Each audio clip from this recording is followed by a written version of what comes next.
नमस्कार, मी निवृत्ती बांदल उंडीचा सरपंच, जिल्हा नियोजन समिती माजी सदस्य।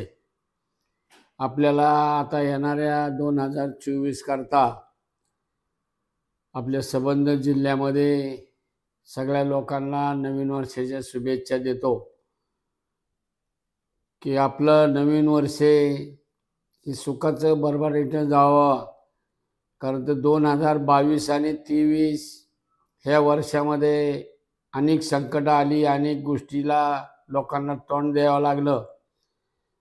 2022 पासून महानगरपालिकेच्या इलेक्शन होणार होत्या, त्या सुद्धा झालेल्या नाही आणि 2023ला सुद्धा आजपर्यंत काही झालं नाही।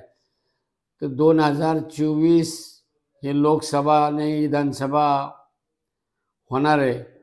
तर आपण नवीन वर्षाच्या आपल्या खासदार असतील सुप्रियाताई सुळे, अजितदादा पवार असतील, पवारसाहेब असेल, ह्या राष्ट्रवादी पक्षाचा एक कार्यकर्ता म्हणून मी आपल्या जिल्ह्याच्या सगळ्या नागरिकांना नवीन वर्षाच्या शुभेच्छा देतो की आपलं येणारं वर्ष सुखाचं, समृद्धीचं, भरभराटीचं जाणार अशी परमेश्वराला आपण इच्छा करू आणि नवीन वर्षामध्ये प्रत्येकाची प्रगती व्हावा। आपण नवीन वर्षामध्ये कुठेतरी त्या पुन्हा करोनाचं डोकं वर काढताय, तर आपण प्रत्येक नागरिकांनी आपली काळजी घ्यायला पाहिजे।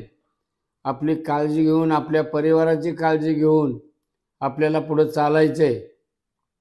नवीन वर्षामध्ये खऱ्या अर्थानं जे 2023ला विकासाच्या कामावरती बऱ्याच अडचणी झाल्यात, ती नवीन वर्षामध्ये 24ला त्या कामाचं मार्गदर्शन व्हावा आणि त्याच्याकरता फंड मिळावा। महानगरपालिकेमध्ये एक गाव गेलेलं आहे। गाव गेल्याच्या नंतर इथून 20 ते 25 कोटी रुपये वर्षाला फंड जातो, पण त्या प्रमाणात गावामध्ये कुठली सुविधा झालेली नाही।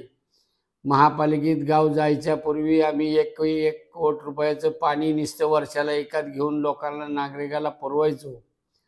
ती पुन्हा नवीन वर्षामध्ये ती वेळ येऊ नये, हेच मी माझं निवृत्ती बांदल यांच्याकडून पुणे शहर, जिल्हा आणि आपल्या सगळ्या लोकांना, प्रत्येक नागरिकाला हे वर्ष चांगलं जाईल अशी इच्छा प्रकट करतो आणि या ठिकाणी मी थांबतो।